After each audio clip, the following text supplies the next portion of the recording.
Здравствуйте, в эфире «Настоящее время». С вами Наташа Моздовая. Главное в программе. Армения простилась с семьей, расстрелянной российским военнослужащим. Страну охватила волна негодования. Несмотря на повышение цен и снижение уровня жизни, украинские волонтеры продолжают собирать гуманитарную помощь для Донбасса.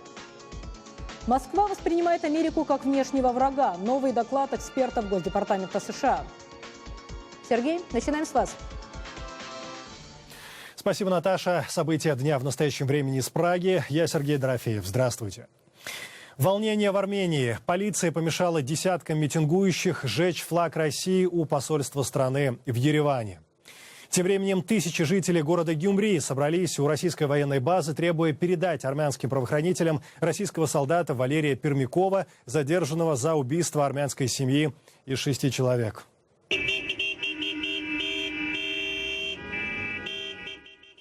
На улицах Гюмри сигналят машины, из окон которых развиваются армянские флаги. Расположенные в городе консульства России забросали яйцами.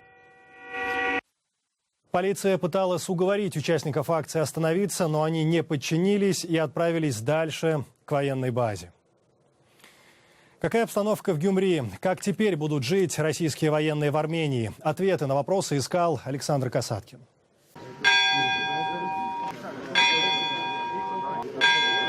В Гюмри на севере Армении хоронят семью Аветисян. Отец, мать и 4 детей были убиты сбежавшим с российской военной базы солдатом-срочником. По данным следствия, он расстрелял из автомата 5 и заколол штыком 2-летнюю девочку. Выжил лишь полугодовалый младенец. Он госпитализирован с ранениями, и его состояние остается тяжелым. Подозреваемого Валерия Пермякова, призванного из Читинской области, задержали на границе с Турцией. Он уже сознался в убийстве и арестован по решению суда российского военного гарнизона. Тысячи разгневанных армян вышли на улицы с требованием выдать преступника и судить его в Армении. После протестов перед зданиями Генконсульства России и областной администрации Ширака демонстранты пришли к российской военной базе, где между ними и полицейскими произошла потасовка.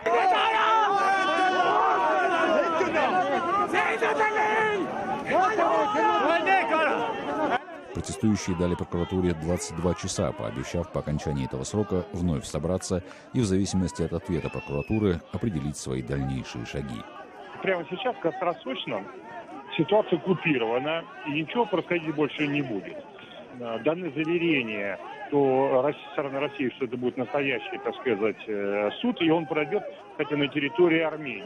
И человек этот не уйдет от ответственности и не будет перевезен на территорию России. В среднесрочном формате будут проблемы, поскольку началась широкая кампания, и политическая оппозиция в Армении будет использовать этот случай для раскручивания кампании против российской военной базы.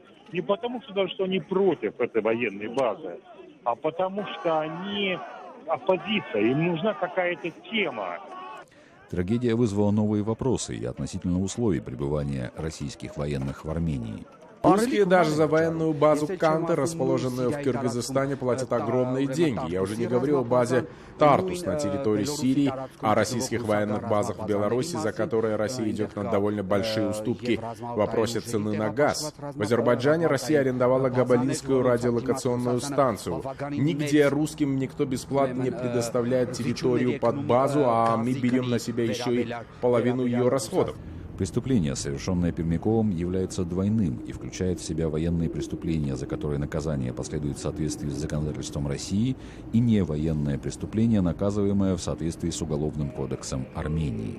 Видимо, российская сторона боится тем самым создать некий прецедент по отношению к своему военнослужащему срочнику, и это может как-то негативно с ее точки зрения сказаться на прохождении службы другими срочниками, что вот, мол, своих солдат отдают. В данном случае основным выступает, имеет первостепенное значение совершенное более тяжкое деяние, и поэтому армянская сторона, несомненно, обладает здесь известным приоритетом. Пока чиновники разных ведомств Армении и России решают, как поступить с Валерием Пермяковым, волнения граждан, требующих жестокого наказания для него, продолжаются. Александр Касаткин, «Настоящее время». Время передавать слово в Вашингтон. Госсекретарь США Керри совершает визит в Европу, и в каждом городе пребывания политик поднимает тему отношений с Россией. О чем конкретно идет речь? Наташа. Да, Сергей, темы самые разные. Например, сегодня госсекретарь США Джон Керри во время визита в Болгарию призвал руководство страны отказаться от энергетической зависимости от России. Керри подчеркнул, что США готовы помочь Болгарии в этой сфере. Он отметил, что энергетическая независимость не направлена против отдельно взятой страны, а является необходимостью в современных реалиях. По его словам, ни одно государство не должно полностью зависеть от другого в энергетическом плане. Россия поставляет порядка 85% газа, необходимого Болгарии. Лидеры США и Великобритании публикуют сегодня совместную колонку в лондонской газете «Таймс», где заявляют о сплоченности перед лицом агрессивной России. Заголовок: «Мы не допустим, чтобы голос свободы заставили замолчать». И цитата: «Мы будем по-прежнему оказывать давление на Россию, чтобы разрешить кризис дипломатическим путем», говорится в статье. И еще: «Мы продолжим поддержку Украины, в то время как она старается воплотить в жизнь экономические и демократические чаяния украинского народа». Сегодня вечером Барак Обама проведет с Дэвидом Кэмероном рабочий ужин в Белом доме. Политика Вашингтона в отношении российских властей должна исходить из того, что Москва воспринимает Америку как внешнего врага. Таков основной тезис нового доклада об американо-российских отношениях. Его только что опубликовала Комиссия по международной безопасности при Госдепартаменте США, по результатам исследования, которое длилось более года. На презентации побывал наш корреспондент Вадим Оленичев. Независимые эксперты Комиссии по международной безопасности, созданной при Госдепартаменте США, организовали конференцию в американской столице с одной целью – донести до сведения международной общественности тот факт, что американо-российские отношения уже не те. Как охарактеризовать их на данный момент, пока не ясно. Но очевидно, что пресловутая перезагрузка отношений, связанная на Западе с именем президента Медведева, ушла в прошлое вслед за либерализмом Ельцина и перестройкой Горбачева. Голубое небо перемен заволакивают грозовые тучи. По мнению экспертов, идут они со стороны России. Как объяснила Анджела Стэнд, директор Центра евразийских исследований Джорджтаунского университета, официальные лица в Кремле, а также в кремлевском окружении, искренне убеждены, что цель Соединенных Штатов – это сменить нынешнее российское руководство. Я согласна с тезисом доклада, где утверждается, что, по мнению президента Путина, цель Соединенных Штатов – развалить Россию. Я не знаю, верит ли этому в окружении Путина, но их слова производят такое впечатление. Председатель комиссии, бывший директор Национального управления по ядерной безопасности Линтон Брукс, назвал такую установку Москвы нонсенсом, но при этом он категорически отвергает набирающий в США популярность термин «новая холодная война». В исследовании, в котором участвовал и я, мы отвергли понятие «вторая холодная война». Мы отдаем себе отчет в том, что сейчас существует значительный элемент враждебности в наших отношениях с Россией. Соединенные Штаты хотят совсем не этого, но отрицать этот факт было бы наивно. Одним из обязательных аспектов новой российской политики участники встречи считают Украину.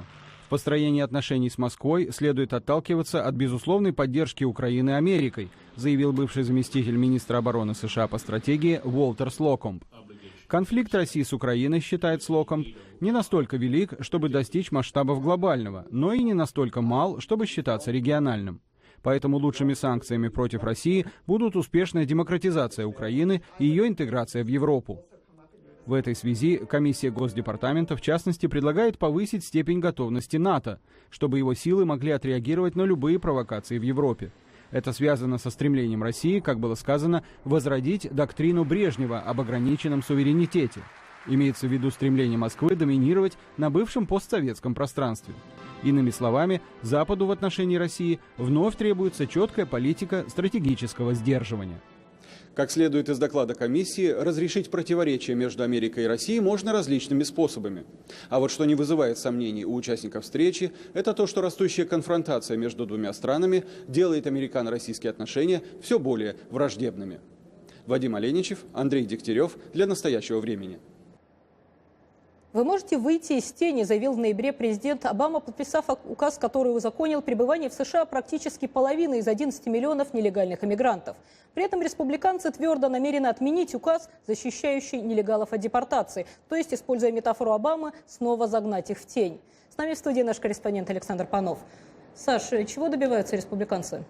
Наташа, республиканцев просто возмутил ноябрьский исполнительный указ президента Обамы. Он снимает угрозу депортации с более чем 4 миллионов нелегальных иммигрантов. В случае, если, цитата, они добросовестно работали на благо страны, а их дети выросли в Америке, президент не мог принимать такое решение без согласия Конгресса, утверждают его политические оппоненты, называющие Обаму в этой связи императором и узурпатором. Немного истории вопроса. В прошлом составе Конгресса демократы, имевшие большинство в Сенате, удалось принять в Верхней Палате законопроект о комплексной миграционной реформе. Однако спикер Джон Бейнер даже не вынес этот вопрос на обсуждение Палаты представителей. Что только не делали многочисленные движения, общественные организации. Собирали многотысячные митинги под стенами Конгресса. Голодали в шатрах в центре Вашингтона и разбивали символические кладбища, где кресты обозначали погибших от рук полиции нелегалов. В шатер приходил Обама с супругой. Дарили на День Благодарения индейки и вино республиканским конгрессменам. Носили гроб, символизирующий смерть реформы по коридорам Капитолия. Дети мигрантов-нелегалов, объединившиеся в движение мечтателей, призывали конгрессменов дать возможность объединиться разлученным семьям здесь, в Америке. Бесполезно. Республиканцы выражают взгляды той части американского общества, которая не готова к тому, чтобы их налоговые деньги шли на социальные программы помощи и адаптации мигрантов. Многие американцы готовы забыть о том, что вся Америка – страна мигрантов, за исключением, конечно, индейцев. Сейчас Палата представителей проголосовала за выделение финансирования Министерству внутренней безопасности на остаток финансового года, за что выступают законодатели от обеих партий. Однако в законопроекте содержатся поправки, по сути, убивающие финансирование президентского указа по иммиграции. Впрочем, все не так уж плохо для сторонников этого указа. В Сенате аналогичный законопроект почти наверняка будет провален с помощью такой хитрой процедурной штуки, которая называется филибастер. Это намеренное затягивание голосования. Кроме того, Белый дом заявил, что наложит это. Саш, но все-таки есть ли шанс на проведение этой реформы в ближайшие годы? Думаю, что комплексной реформы не будет. Президент и Конгресс не договорятся. Но определенные малые шаги по усилению охраны границ, облегчению в получении виз дипломированным иностранцам вполне могут быть согласованы двумя партиями, двумя ветвями власти. Республиканцев заботит фактор предстоящих президентских выборов и то, как проголосует испаноязычная община. Так что какие-то подвижки последуют, но реформа, как сказал конгрессмен Кинг, реформа дождется следующего президента. Спасибо. Гость нашей студии, наш корреспондент Александр Панов. Прага, теперь ваш черед. Сергей. Новости из Украины. Сегодня глава непризнанной Донецкой Народной Республики Захарченко заявил, что силы сепаратистов полностью контролируют Донецкий аэропорт. Мы показали, что мы создаем этот аэропорт. Мы его не брали по одной простой причине, надеялись на то, что Украина образумится, что они поймут. Но, как сообщил исполняющий обязанности руководителя пресс-службы АТО Владислав Селезнев, сегодня днем Донецкий аэропорт оставался под контролем украинской армии. Захарченко опроверг и помощник министра обороны Украины Бирюков, отметив, что, цитата, «ситуация аховая, штурм плотный, наша артиллерия работает на всю катушку». И информация от ТАСС. В аэропорт прибыла наблюдательная миссия ОБСЕ.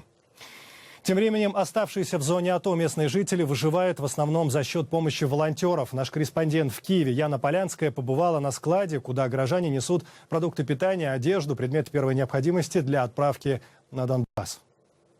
Детские памперсы, игрушки и печенье. Волонтеры загружают машину пакетами, которые уедут в детский дом на восток. Там, в Краматорске, подарков ждут дети-сироты. Куда свезли с зоны АТО деток с разных детских домов, с Макеевки, с Донецка.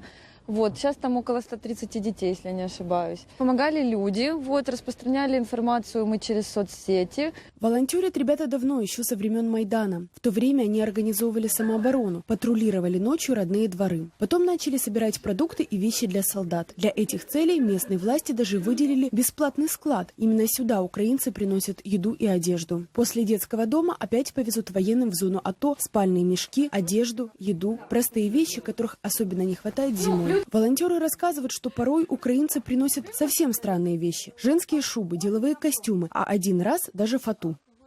Он уже висит у нас месяца 4, наверное, это уже талисман. Как раз перед отправкой машины передать свои пакеты с игрушками в детдом пришла женщина. Свое имя называть не захотела. Говорит, что когда в стране беда, нужно помогать обязательно, но делать это без саморекламы. Девочки, помогать надо тихо. Знаете как, сделали и все. То есть призвать людей там помочь желающим, пожалуйста. А так как бы пьяница по этому поводу, это немножечко не мое.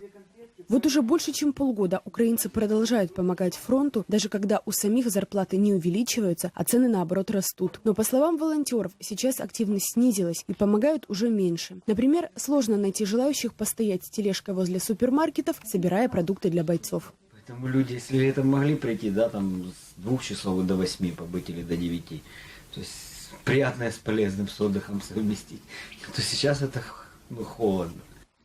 Но волонтеры работают при любой погоде. Хотят отправить бойцам печку, которую сварили и передали волонтерам специально для фронта. Людям все-таки по телевизору говорят сейчас много лишнего. Говорят, что все успокоилось, война закончилась, перемирие.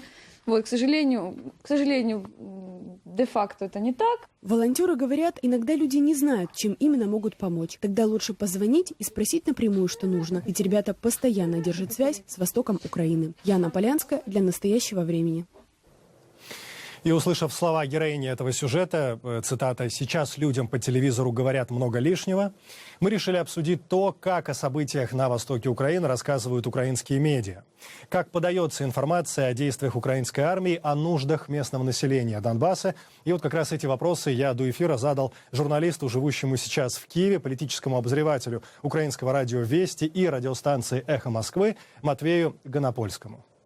Все, что касается украинской армии, безусловно, это на первых полосах, можно даже так сказать, украинских изданий. И радио, и телевидение, особенно телеканалы. Там есть корреспонденты, которые все это показывают. Что касается, ну вот назовем их оккупированными территориями, да, вот эти вот ДНР, ЛНР так называемые, там дело сложнее. Дело в том, что украинские корреспонденты туда, естественно, по понятным причинам попасть не могут. Там в основном российские телеканалы, которые все это показывают. Например, российская сторона говорит о гуманитарной катастрофе. Поэтому истину здесь найти, к сожалению, трудно. Руководители этих вооруженных формирований говорят, что у них все есть. А граждане говорят, что у них мало чего есть, в том числе и денег. По моим личным впечатлениям, в украинских медиа стало гораздо меньше расследований. То есть мне, да и всей аудитории наверняка хочется узнать, кто же все-таки на самом деле виновен в Иловайском котле. Куда постатейно пошли деньги, потраченные на украинскую армию, собранные народом. То есть не накрыла ли, по-вашему, волна патриотизма, готовность журналистов критиковать власть? Власть в Украине – порождение Майдана. Люди из Майдана пришли во власть. Вот то, что я наблюдаю абсолютно критическое отношение как общества к власти нынешней, к Порошенко, Яценюку, несмотря на 53-56% поддержки, так и журналистов. А вот что касательно Иловайска и прочих всяких одесских трагедий и так далее, то этим очень серьезно занимается Генеральная прокуратура. Здесь нужно посмотреть, что покажет власть, прежде всего. Что вам говорят люди, мне интересно, когда они звонят в вашу программу? Вы чувствуете, что терпение у них лопается от того, что они видят, что не наказаны те, кто расстреливал Майдан, и другие не, многие, десятки не? Когда заходит разговор именно об этих вопросах, то люди высказывают свое недовольство. Они хотят, чтобы здесь были поставлены точки. Это правда. Первое, вот это, так сказать, доверие к власти, которое пока существует, да, оно еще не развеяно. И второе, это люди устали, люди тяжело расставались с Майданом, люди хотят выдержать какую-то паузу такой мирной жизни или хотя бы получить ощущение мирной жизни. Вот этот революционный пыл, он сейчас закончился, и, в общем, люди работают и ждут работы от власти. Говоря о событиях на Донбассе, мы в своей передаче «В настоящее время» и наши коллеги, мы традиционно предоставляем слово всем сторонам конфликта. Но давая слово так называемым чиновникам непризнанных ДНР, ЛНР, мы тем самым легализуем их. Вот как в этом случае быть журналистом, по-вашему? Я вообще называю этих людей террористами. Вы так называете их по кодексу вашего средства массовой информации не имеете права. У меня к ним сугубо отрицательное отношение. Я хотел бы, чтобы они исчезли, растворились в воздухе или были вытеснены. Это такое мое личное мнение. По украинскому законодательству давать им прямую речь, их включение запрещено. Пусть они сначала уйдут в Российскую Федерацию, а потом подумаем, может быть, дадим им слово. Далее у нас эфир из Вашингтона. Как отреагировали россияне на последние события во Франции? Вопросом задались коллеги. Наташа. Да, Сергей, реакция россиян на теракт в редакции сатирического журнала «Шарли Эбдо» в Париже была неоднозначной. Хотя власти осудили нападение исламистов, мусульманские лидеры считают, что еженедельник занимался провокациями. Репортаж из Москвы нашего корреспондента Данила Шерфа. Лидеры российских мусульман заявили, что исполнители атак в Париже – это убийцы и террористы, но не приверженцы ислама. Зампредседателя Совета муфтиев России Рушан Абясов считает настоящими верующими мусульманского продавца, укрывшего еврейских покупателей от нападения в кошерном магазине, и мусульманского полицейского, убитого в ходе атаки. Вот это истинный ислам, когда человек спасает людей, а не когда он убивает. Потому что, еще раз подчеркну, с точки зрения ислама, да, они оскорбили пророка, но Коран как учит отвечать на данное событие? Отвечай лучшим. В то же время Абясов считает, что изображение и высмеивание исламского пророка Мухаммеда является таким же грехом, как и убийство, поскольку может вызвать ответную реакцию. Греховность убийства человека, мы знаем, это самый тяжкий грех. Да? То есть один из больших грехов. Но вводить смуту, вводить раздор в обществе с точки зрения ислама является еще больше грехом, потому что от этого греха, от раздора и смуты может погибнуть не один человек, а десятки, сотни тысяч людей. После атак россияне и иностранные жители Москвы возлагали цветы к посольству Франции и стояли там со свечами. Как и в других странах Европы, многие также обсуждают возможность высмеивания религии, говорит художница Людмила Курилович. Я думаю, что прежде чем какой-то поступок, надо очень хорошо подумать о последствиях. Но я думаю, очень задумываться и действовать все-таки как по общеизвестным принципам, морали. Не оскорблять чужие идеалы, чтобы не взяли это себе как повод. Но религиозные чувства и страх нападения не должны быть определяющими в вопросе о том, что можно публиковать, считает компьютерный специалист Марат. Большое количество богохульства вообще это полезно, чтобы всякие там террористы не могли говорить нам, что нам публиковать. В России также появились теории заговора, согласно которым во всем виноваты зарубежные силы. Газета «Комсомольская правда» и прокремлевский телеканал Life News распространили сообщение, что события во Франции были спланированы в США, но не представили никаких реальных доказательств этому. Российские власти поспешили осудить атаку как теракт, но в некоторых заявлениях говорилось, что убийства доказывают, что именно терроризм, а не Россия, являются реальной угрозой Европе. Тем временем российские мусульманские лидеры опасаются ответной реакции со стороны европейцев правого толка, которые осуждают иммиграцию и обвиняют ислам в том, что он ассоциируется с экстремизмом и терроризмом. Мусульманские лидеры призывают к диалогу, чтобы избежать недопонимания. В Бостоне продолжается процесс по делу Джохара Царнаева, обвиняемого в организации и реализации теракта во время бостонского марафона в апреле 2013 года. В понедельник стороны начнут интервьюировать потенциальных претендентов в состав жюри присяжных, отобранных из 1300 кандидатов. Между тем, теракты в Париже накалили напряжение вокруг процесса. Наш корреспондент Фатима Атлисова побывала в Нью-Хэмпшире, где Тамерлан Царнаев закупал фейерверки для изготовления бомб. Городок Сибрук на Атлантическом побережье штата Нью-Хэмпшир всего в часе езды от Бостона. По обочинам федеральной трассы I-95 огромное количество магазинов, специализирующихся на продаже фейерверков. В один из таких магазинов, Phantom Fireworks, в начале февраля 2013-го зашел ничем не приметный покупатель. Только спустя месяцы владельцы магазина узнали, что их клиент обвиняется во взрывах на бостонском марафоне, унесших жизни 3 и искалечивших около 260 человек. Менеджер магазина Эприл Уолтон вспоминает. Это было 6 февраля. Тамерлан зашел за 20 минут до закрытия без 28. Он искал, что громче и мощнее. Как и 80% наших покупателей, ему показали вот эти lock and load. Он предъявил свое массачусетское удостоверение, был очень спокойным, дал свое водительское удостоверение и вписался без всяких проблем. Не был преувеличенно дружелюбным, не был вредным, простой обычный покупатель. Все было очень просто. Он походил по магазину и купил вот этот набор. На На тот момент на эти пакеты у нас была скидка. Покупаешь один за $199, получаешь второй бесплатно. Он заплатил наличными. Так он получил 2 набора, в каждом по 24 ракеты. Количество пороха, которое он мог достать из этих ракет, настолько незначительное, что этого явно недостаточно для той степени разрушений, которые произвели бомбы на марафоне. Но он сделал покупки и в других магазинах по городу.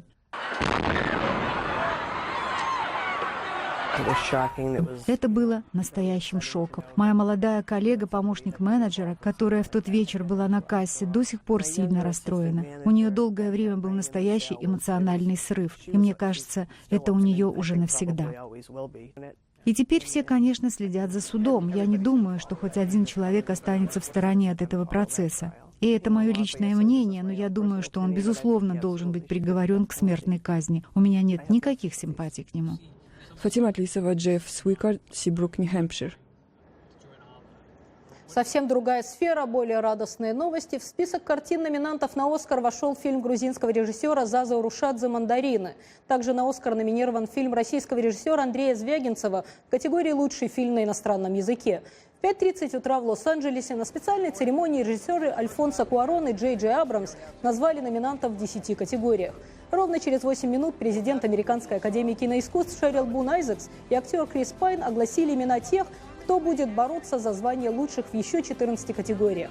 Чаще всего звучали названия фильмов «Теория всего», «Бёрдмен», «Отрочество», «Отель Гранд Будапешт» и «Игра в имитацию». В категории «Лучшая женская роль» номинированы Марион Котийяр, Фелисити Джонс, Розамунд Пайк, Риз Уизерспун и Джулиана Мур.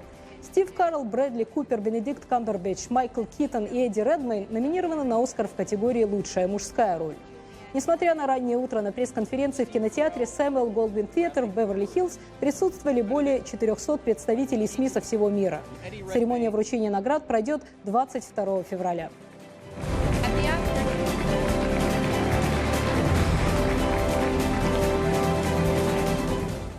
Передаем слово Праге. Сергей. Алексея Навального вызвали на допрос в Следственный комитет России, на этот раз как учредителя Фонда по борьбе с коррупцией, новую проверку которого ведет ведомство. Как уточнил Навальный, проверкой фонда занимается тот же следователь, что вел дела о хищениях в Кировлесе и Ифроше. Напомню, накануне Навального задержали у выхода с радио «Эхо Москвы» после того, как к нему подошли зарубежные корреспонденты с просьбой об интервью. Планы на завтра у нас, как я уже сказал, я считаю, что сейчас мы должны сфокусироваться. И, как потом выяснилось, задержали общественного деятеля с целью установления личности. Спустя несколько часов Навального отпустили. В конце декабря Алексея Навального и его брата Олега суд признал виновными в мошенничестве и легализации денежных средств в компании «Ифроше» и МПК и в итоге приговорил их к 3,5 годам лишения свободы. Олегу дали реальный срок, а Алексею – условный. Впервые за много лет Гайдаровский форум в России проводится в условиях политической изоляции страны. Если раньше в Москву съезжались представители бизнеса и экономической элиты из крупнейших стран мира, то в этом году Европа представлена лишь делегацией Монако. О настроениях на форуме Андрей Королев. Российский Давос так не без пафоса в Москве именуется традиционный Гайдаровский форум. Правда, в отличие от Давоса, его дискуссии не носят программного характера. Кажется, и присутствие премьер-министра России Дмитрия Медведева не придает уважаемому собранию серьезного политического веса. На первое пленарное заседание форума Дмитрий Медведев опоздал почти на 40 минут, но это не стало поводом для широкого обсуждения. В кулуарах было понятно, что речь премьера, ранее анонсированная в интернете, не даст оснований для глубокого анализа. Есть российская оценка, что, условно говоря, импорт европейского продовольствия, который попал под запрет, составляет от 6 до 8 миллиардов евро в год. Для России ВВП, который меньше 1,5 триллионов, 0,6% российского ВВП. Это много. Да, но ВВП Европы 13 раз больше. Да, и понятно, что в масштабах Европы удар по европейской экономике, он, соответственно, в 13 раз меньше. Несмотря на то, что на форуме приводились цифры падения доходов бюджета, участники панельных дискуссий сосредотачивались на имиджевых вопросах. Однако Однако потеря 3 триллионов рублей при 15-триллионном бюджете, при отрицательной конъюнктуре цен на нефть и намерении Евросоюза пролонгировать санкции должна заставить власти предпринять радикальные шаги.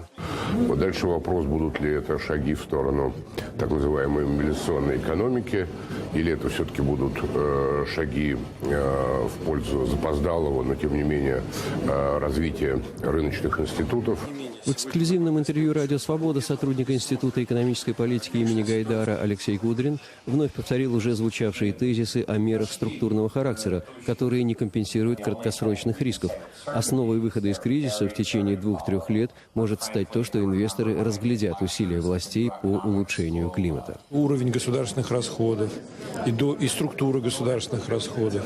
Все это сегодня находится в сложном очень таком состоянии.